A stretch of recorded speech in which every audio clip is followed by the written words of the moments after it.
హల్లెలూయా. మహోన్నతుడైన యేసుక్రీస్తు ప్రభువారి అత్యంత శ్రేష్టమైన శుభకరమైన నామమున ప్రియమైన దేవుని పిల్లలైన మీ అందరికీ నిండు శుభాలు దీవెనలు తెలియచేస్తున్నాను. ఫాదర్ బెర్క్మెన్సయ్య గారు అంటారు, మన ముఖములో స్మైల్, కాళ్ళల్లో స్ప్రింగ్ ఉండాలట. అలా ఉండాలని అంటే ఆయన పరిశుద్ధాత్మ నింపుదల చేత ఉండడానికి ఎప్పుడు ఇష్టపడాలి అన్నాడు. కాబట్టి ఈ ఉదయకాల సమయంలో మన ఫాదర్ బెర్క్మెన్సయ్య గారు పాడిన ఆ ఆత్మ సంబంధమైన పాటతో మనం ఈ దినము దేవుని స్తుతిద్దాం. హల్లెలూయా. జీవజలమా ఆత్మనాథుడా, ఎండని నదిలాగా రమ్ము బోధక. జీవజలమా ఆత్మనాథుడా, ఎండని నదిలాగా రమ్ము బోధక. రెండయ్యా బోధకుడా, రెండయ్యా బోధకుడా, ఎండని జీవా నదిలాగా, ఎండని జీవా నదిలాగా. జీవజలమా ఆత్మనాథుడా, ఎండని నదిలాగా రమ్ము బోధక. పాదాల కొలత సరిపోదయ్యా, మోకాళ్ళ లోతు సరికాదయ్యా. పాదాల కొలత సరిపోదయ్యా, మోకాళ్ళ లోతు సరికాదయ్యా. ఈతల మునిగి లేవాలయ్యా, తేలి తేలి ఆడాలయ్యా, తేలి తేలి ఆడాలయ్యా. జీవజలమా ఆత్మనాథుడా, ఎండని నదిలాగా రమ్ము బోధక. జీవజలమా ఆత్మనాథుడా, ఎండని నదిలాగా రమ్ము బోధక. హల్లెలూయా. దేవునికి స్తోత్రం కలుగునుగాక. ప్రియ దేవుని బిడ్డలారా, ఈ యొక్క ఉదయకాల సమయంలో మరొక్కసారి ప్రభువును స్తుతించుటకు, ఆయన గణపరచుటకు ఆయన మరొక్కసారి మనకు అవకాశం ఇచ్చారు. అందుకు ఆయనకి మహిమ కలుగునుగాక. నాతో కలిసి ఏకీభవిస్తున్నవారు, అదే సమయంలో యూట్యూబ్లో చూస్తున్నవారు, నా స్టేటస్లో చూస్తున్నవారు అందరూ కూడా మరి ఈ వాక్యాన్ని పూర్తిగా ఆలకిస్తే పరిశుద్ధాత్మ దేవుడు నీతో నాతో మాట్లాడేది ఏమిటో స్పష్టంగా అర్థమవుతుంది. అంతేకాదు, దానిలో నువ్వు తప్పక మేలు పొందుతావు. నువ్వు ప్రత్యేకమైన వ్యక్తిగా మార్చబడతావు. నీ విశ్వాస జీవితంలో, ప్రవర్తన జీవితంలో, ఆలోచనలో కూడా ఖచ్చితంగా మారుతావు. ఎందుకంటే దేవాది దేవుడు ఏదేను తోటను వేయగా, ఏదేను తోటలోనికే ప్రవేశించి దేవుడిచ్చిన ఆలోచనను చెరిపినవాడు, దేవుని కార్యాన్ని మార్చేసినవాడు. ఇప్పుడు యేసుక్రీస్తు ప్రభులో ఉన్నాము, యేసుక్రీస్తులో కట్టబడ్డామన్న తర్వాత కూడా ఖచ్చితంగా మార్చడానికే ఇష్టపడతాడు. ఎందుకంటే యేసు ప్రభుతో కూడా వాదించాడు. మరి ఎవరిలో స్థిరత్వము ఏర్పడుతుంది అని అంటే, ఎవడు ఆత్మపూర్ణుడై పరిశుద్ధాత్మపూర్ణుడై ఉంటాడో వాడిలో స్థిరత్వము ఏర్పడుతుంది. ఆ విశ్వాసిలో ఏ మాత్రము చలనం ఉండదు, తొణికిసలాడిపోయే పరిస్థితి ఉండదు, బెదిరిపోయే పరిస్థితి ఉండదు, ఆందోళన పడే పరిస్థితి ఉండదు. కాబట్టి ఆత్మపూర్ణులై ఉండాలని పరిశుద్ధాత్మ దేవుడు మన మీద కుమ్మరించబడ్డాడు. ఆ కుమ్మరింపబడిన వాని ఆవరణలోనికి ఎట్టి పరిస్థితుల్లోనూ అవిశ్వాసం అనేది రాదు. లోకంలో కలుగు శ్రమలన్నీ మనకు కలగొచ్చేమో కానీ అవిశ్వాసం అనేది, ఆందోళన అనేది, కలవరం అనేది, వ్యతిరేకత అనేది తిరుగుబాటు అనేది హృదయంలో పుడుతుంది. ఆ హృదయంలో పుట్టకుండా ఉండటం కోసమే పరిశుద్ధాత్మ దేవుడు నీ మీద కృమరించబడి ఉన్నాడు. ఆయనను ప్రకటిస్తూ ఆ ధైర్యముతో ముందుకు ఎలా కొనసాగాలో పరిశుద్ధాత్మ దేవుని ప్రేరేపణ చేతనే ఈ కార్యక్రమాన్ని అంతటినీ జరిగిస్తున్నాను.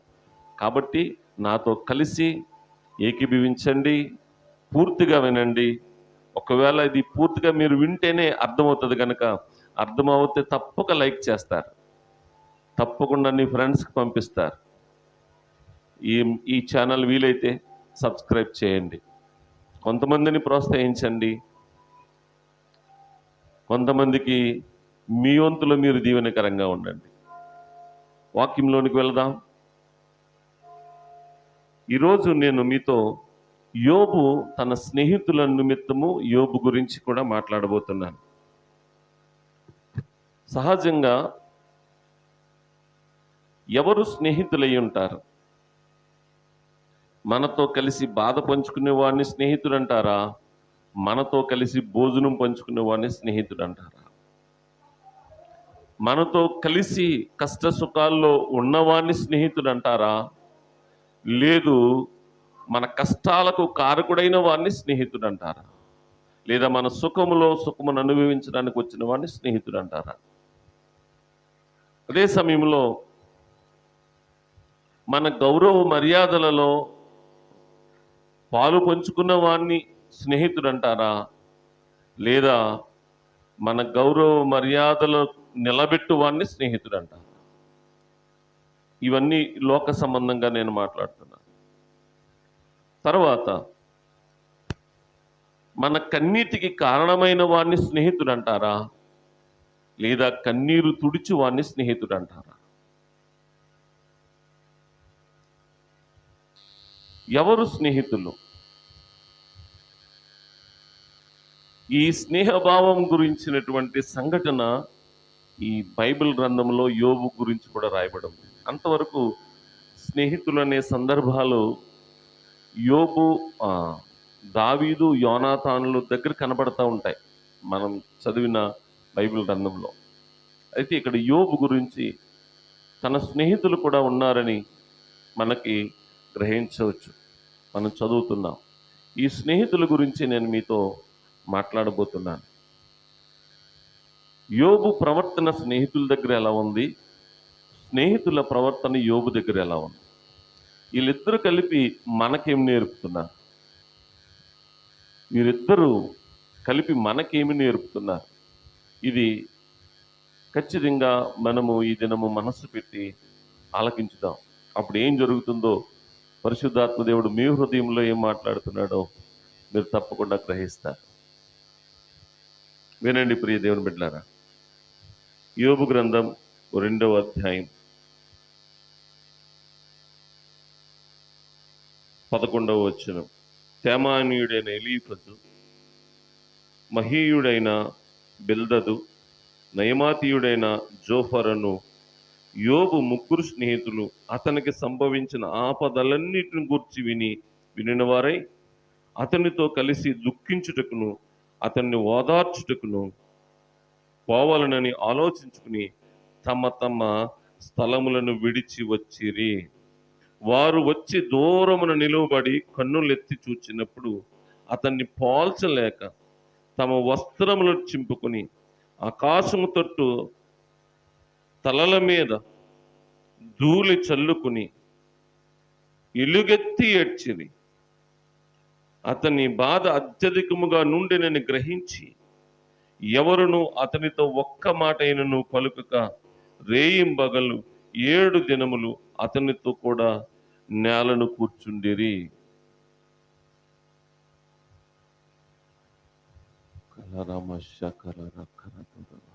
మీలో నాలో కూడా చాలా మంది స్నేహితులు ఉంటారు. నాకు స్నేహితులు, మీకు స్నేహితులు. ఈ స్నేహము మన జీవన విధానంలో ఒక్కొక్కరిని ఒక్కొక్కలా కనబడుతుంది. ఇక్కడ యోబుకు కలిగిన సమస్తాన్ని చూచి విని ఏం చేశారంటే, వారు దూరదేశము నుండి వచ్చి, ఖచ్చితంగా రాయబడింది, వారు తమ నివాస స్థలములను విడిచి తమ నివాస స్థలములను విడిచి యోబును బలపరచటానికి, యోబును ఓదార్చటానికి, అతనితో కలిసి దుఃఖించటానికి వారు వచ్చారు.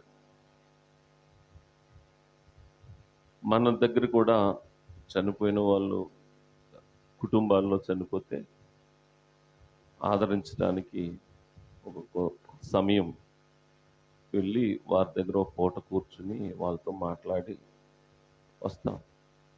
అది మంచి సంప్రదాయం, మంచి ఆలోచన. కేవలం కార్యక్రమానికి వెళ్ళి మాట్లాడి రావడం, ఆ సందర్భాలు వేరు అసలు వాస్తవానికి. అయితే ఇలాగ కొంచెం కలిసి మాట్లాడి వారిని వాదార్చి వస్తాం, ఒక పూట ఉంటాం. కానీ భోజనం సమయం తర్వాత మరణించిన వారి ఇంట్లోనైనా భోజనం పెట్టేస్తున్నారు ఈ రోజుల్లో. లేదంటే భోజనం సమయం అయింది కనుక మనం భోజనానికి వెళ్ళిపోతున్నాం. దీనిలో ఏ మార్పు లేదు. మనం అక్కడ కూర్చున్న కొద్దిసేపు కూడా టీ తాగండి, కాఫీ తాగండి, టిఫిన్ చేయండి అని మర్యాదలకి ఏమాత్రం కొదువు లేదు. ఇలాంటి సమాజంలో ఉంటున్న మనకు ఆనాటి సమాజం, ఆనాటి స్థితిగతులు అర్థం చేసుకోవాలంటే కొంచెం కష్టమే. ప్రియ దేవుని బిడ్డలారా, అర్థం చేసుకోవడానికి ప్రయత్నం చేస్తూ అదే మీతో మాట్లాడుతున్నా. యోబు తన జీవన విధానములో ఏమాత్రము పోల్చలేనంత స్థితిగతులకు మారిపోయాడు, పడిపోయాడు.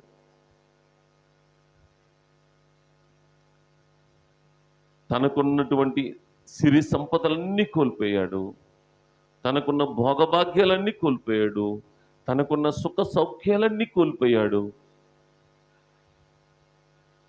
అరికాలు మొదలుకొని నడినెత్తి వరకు బాధగల పుండ్లు, ఏం చెయ్యాలో తెలియని పరిస్థితులలో తన వేళ్ళు సహకరించక చిల్ల పెంకు తీసుకుని బూడిద పోసుకుని ఆ పుండ్లను గోక్కుంటున్న సమయంలో ఈ వార్తలన్నీ విన్నారంట తన స్నేహితులు. అంతకు ముందు తన స్నేహితుల గురించి ఒక్క మాట కూడా రాయలేదు. తనకు కలిగిన సమస్తము గురించే రాయబడి ఉంది. ఎంత ఆస్తి ఉంది, ఎంత పనివారు ఉన్నారు, ఎంతమంది పిల్లలు ఉన్నారు, ఆయన పేరేంటి, ఆయన ప్రఖ్యాతి ఏంటి, ఇవంతా రాయబడి ఉంది. సమస్య పరలోకములో తయారైందనే సంగతి కూడా యోబుకు ఆ రోజు తెలియదు. ఇలాంటి పరిస్థితుల్లో ఆయన పడుతున్న వేదనను విన్న ముగ్గురు స్నేహితులు బయలుదేరి వచ్చి ఇప్పటి వరకు మీరు నేను ఆలకించే విధానంలో మాత్రం తప్పకుండా వారు యోబును బాధ పెట్టారు, గాయపరిచారు, లేదా నిందలేశారు అని అర్థమయ్యేలాగే మాట్లాడాం. ఏమో ఎవరి మనసులో ఏముందో నాకు తెలియదు, కానీ నీ హృదయం మార్పు చెందితే లోపలున్న వాక్యం అర్థమవుతుంది. మరలా కొంచెం బయటకు వస్తున్నాను, ఏమనుకోవద్దు. ఈ వాక్యములో తప్పు పట్టాలని చాలామంది చదువుతున్నారు. ఆ చదివిన వారు తప్పును పట్టుకుని క్రైస్తవ ప్రపంచము మీద, యేసుక్రీస్తు సేవకుల మీద, సంఘానికి పోతున్న వారి మీద దుర్భాషలాడుతున్నారు. ఈ దుర్భాషలాడుతున్న వారు యూట్యూబ్లోను, సామాజిక మాధ్యమాల్లోనూ అన్నిటిలోనూ వారు సక్సెస్ అవుతున్నారు. దేవుని దగ్గర ఎలా ఉంటుందో తర్వాత చూద్దాం. అయితే వారు ఎలాగా మనసు పెట్టి ఆలోచిస్తున్నారో మనము కూడా అలాగే కానీ ఆలోచిస్తున్నామా అనే భయం వేస్తూ ఉంది ఒక్కొక్కసారి. ఈ బైబిల్ అంతటికి ఒక్క నిర్వచనం రాశారు.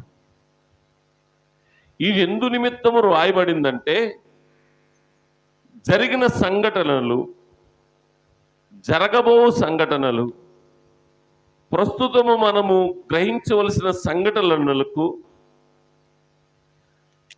సాదృశ్య రూపకంగా రాయబడి ఉంది. కాబట్టి గ్రహించేవారు తమ కన్నులు తెరిచినట్లు, తమ మనస్సు తెరవబడినట్లు చదవడానికి ప్రయత్నం చేస్తే అన్నిటినీ మన ఆదర్శం కొరకు రాయబడి ఉంది. మత స్థాపన కొరకు, మత విద్వేషాల కొరకు, కోపాల కొరకు, పొట్లాట్ల కొరకు రాయబడలేదు ఇది. కాబట్టి మనము కూడా కొన్ని సందర్భాలలో మన మనస్సును బట్టే బైబిల్ని గ్రహిస్తున్నామేమో అనిపిస్తూ ఉంటుంది. కాబట్టి ఈరోజు అలాంటి పరిస్థితుల నుండి కొంచెం బయటకు వద్దాం. జాగ్రత్తగా వినండి. 3 స్నేహితులు. మొదటి వాని పేరు చూస్తే ఎలీఫజు. రెండవ వాని పేరు బిల్దదు. మూడవ వాని పేరు జోఫరు. ఎలీఫజు అనే మాటకు అర్థము దేవుడు బలము గలవాడు అని అర్థం. దేవుడు బలము గలవాడు అని అర్థం. జాగ్రత్తగా వినండి. ఎలీఫజు అనే మాటకు దేవుడు బలము గలవాడు అని అర్థం. రెండవ వాని పేరు మహీయుడైన బిల్దదు. బిల్దదు అనే మాటకు అర్థం వాదించువాడు అని అర్థం. వాదించువాడు అని అర్థం. మూడవ వాడైన జోఫరు అను మాటకు అర్థం ఏంటంటే కిచకిచలాడువాడు అని అర్థం. ఒకవేళ నీ భాషలో, నా భాషలో, ప్రస్తుతం ఉన్నటువంటి భాషలో మనం చూస్తే ఒకడు దేవుని బలము గలగే వచ్చాడు, రెండవ వాడు వాదించువాడే వచ్చాడు, మూడవ వాడు కిచకిచలాడుతూ వచ్చాడు. అంటే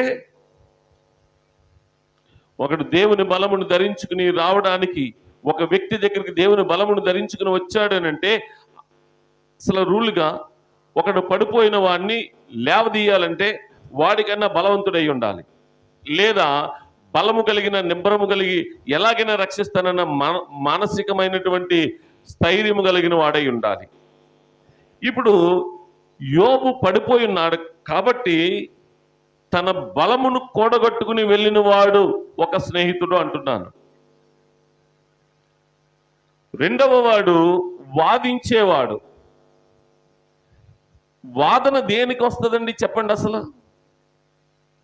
అరే, సర్దుల్లో పెట్టుకునే గొడవలకే, ఆస్తుల కోసం పెట్టుకునే గొడవలకే ఈ వాదన అలవాటైతే అసలు దేవుని గ్రంథంలో రాయబడిన వాదన ఏమర్థమవుతుంది?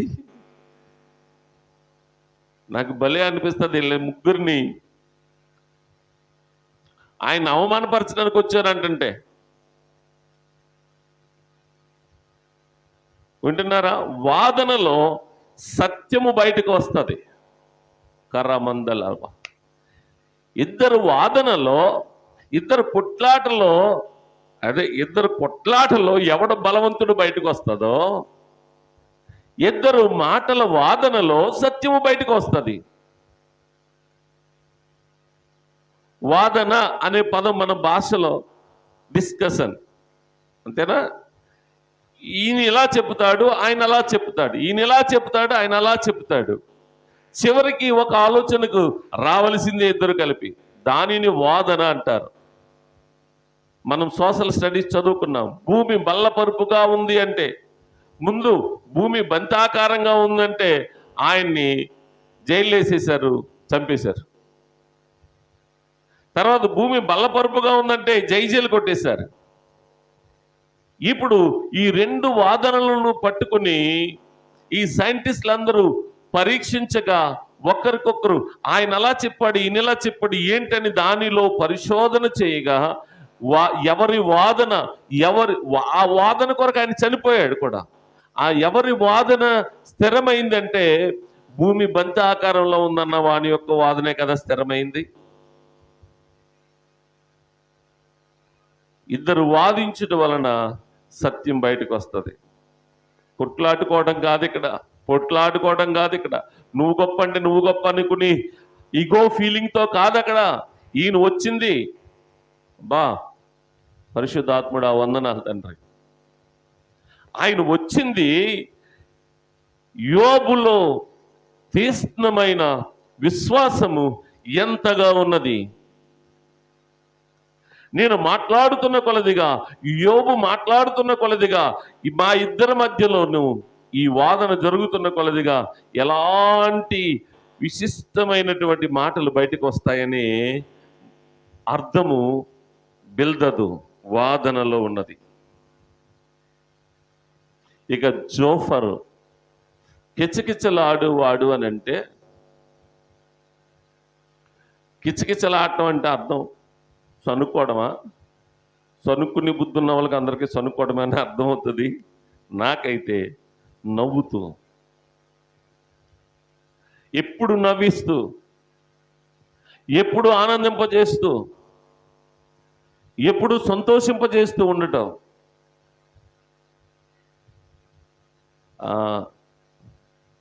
మా మందిరంలో నేను నడిపిస్తున్నటువంటి హోలీ గోస్ట్ మినిస్ట్రీస్ దహించగ్ని ప్రార్థనా మందిరం పెదపూడిలో ఒక వ్యక్తి ఉన్నాడు.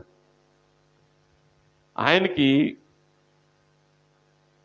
పాపం ఆ కుటుంబం అయితే సరిగా లేదు, ఆనాటి అజ్ఞాన పరిస్థితులను బట్టి. కానీ వాడు ఎక్కడైనా 10 నిమిషాలు కూర్చుంటే వాడిని ఎవరు విడిచిపెట్టరు. అందరూ పిలుస్తారు, అందరూ సంతోషంగా ఉంటారు. వాడు వచ్చాడంటే నవ్వుతూ ఉంటారు. ఎందుకంటే వాడు నవ్విస్తాడు. వాడికి ఉన్న దాన్ని బట్టి కాదు, వాడు మనస్సే నవ్వుతూ ఉంటుంది. ఇప్పుడు నువ్వు గమనించగలిగితే పరిశుద్ధాత్మ దేవునికి ఆకారం లేదు, కానీ ఆయన ఎల్లప్పుడూ మనల్ని సంతోషపరచడానికి ఇక్కడికి వచ్చాడు. ఈ రోజులు అందరూ, నేను చెప్తూ ఉంటాను, చుంచు మొఖాలు, తాబేలు మొఖాలు అలాగే వేసుకుని కటువు మొఖాలతో పరిచర్యలు చేస్తున్నామండి. సంఘాన్ని కూడా అలాగే కూర్చొని పెడుతున్నామండి. ఒక్కరికొకరు నవ్వుకోకుండా చేస్తున్నామండి. ఆత్మచేత నింపబడితే ఆనందం, ఆనందం నీలోనే, ఆధారం నీవేగా, ఆశ్రయం నీలోనే నా యేసయ్యా, స్తోత్రార్హుడా, పదే పదే నిన్నే పాడగా, ప్రతి క్షణం నీవే ధ్యాసగా. పదే పదే ఆయన గురించి పాడుతున్నప్పుడు నవ్వు లేకుండా ఎలా ఉంటుంది? పరిశుద్ధాత్మ దేవుడు నింపుదల కలిగినప్పుడు నవ్వు లేకుండా జీవితం ఎలా ఉంటుంది? ఆ నవ్వు లేని వ్యక్తులు కూడా, నవ్వు గురించి అర్థం తెలియని వారు, పరిశుద్ధాత్మ దేవుని శక్తి గురించి, పరిశుద్ధాత్మ దేవుని క్రియల గురించి తెలియని వారు అర్థం చేసుకుంటే ఆ ముగ్గురులో శత్రువులు కనపడ్డారండి. ఎంత బాధాకరం. నేనైతే ఇద్దరు వాదించుకుంటే శ్రేష్టమైన ఆలోచన బయటకు వస్తుంది. ఎవరిలో ఎంత సామర్థ్యం ఉన్నదో బయటకు వస్తుంది. అదే కదండి రౌండ్ టేబుల్ సమావేశాలైనా, జ్ఞానుల సభ అయినా అదే కదా. జ్ఞానులు ఒకడి జ్ఞానాన్ని ఒకడు అంగీకరించడానికి వెళ్తాడు అనుకుంటున్నారా? కాదు. ఎవడి జ్ఞానాన్ని వాడు ప్రదర్శిస్తాడు.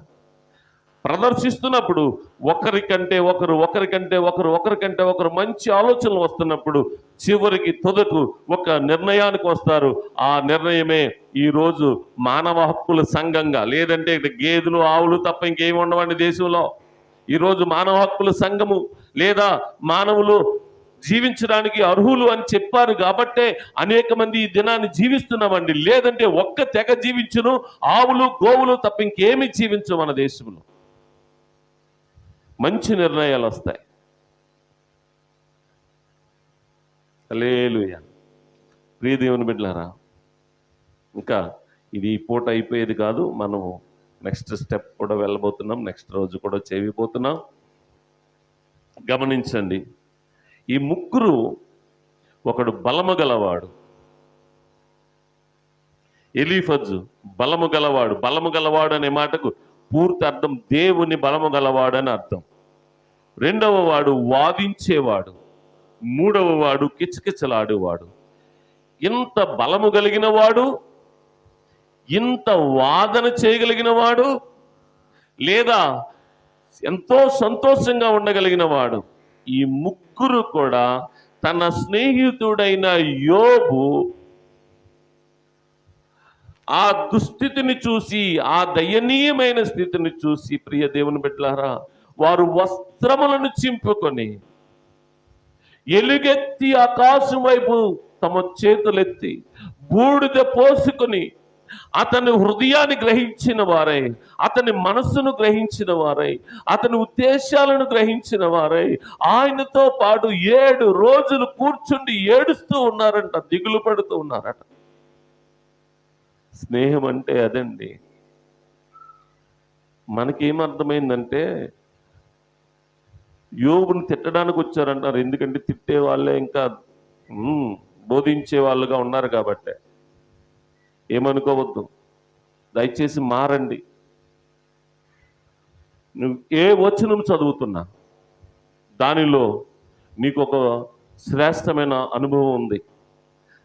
అన్యుడు చదువుతున్నాడు కదా,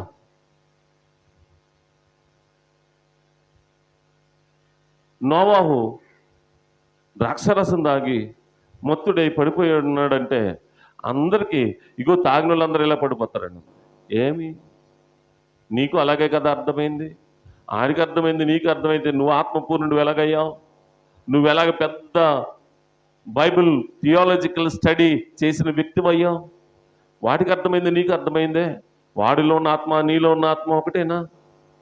గమనించు సహోదరుడా, స్నేహితుడా, సేవకుడా. నిన్ను అనాలని అస్సలు ఏమాత్రము లేదు, ఆలోచన రావాలని మాత్రం చెప్తున్నాను. దేవునికి స్తోత్రం కలుగును గాక. తర్వాత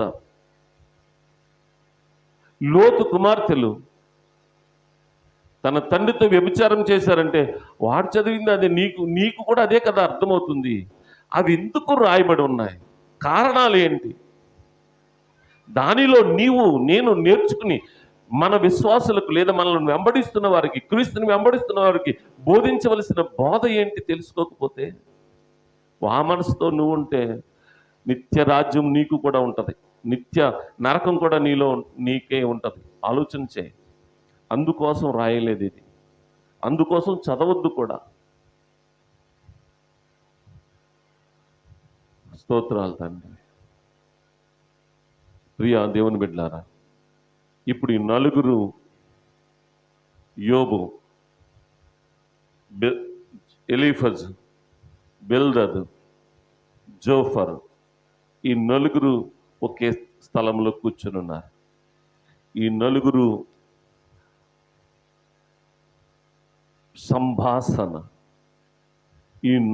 సంభాషణ మనము గ్రహించబోతున్నాం. దీనిలో మరొకసారి నేను మీతో చెప్పబోతున్నాను. యోబు గ్రంథములో యోబు మాట్లాడిన అధ్యాయాలన్నీ 22 అధ్యాయాలు ఉన్నాయి. యోబు గ్రంథములో యోబు మాట్లాడిన అధ్యాయాలన్నీ 22 అధ్యాయాలు మాట్లాడాడు. ఆయన మాట్లాడిన మాటలన్నీ 22 అధ్యాయాల్లో లిఖించబడ్డాయి.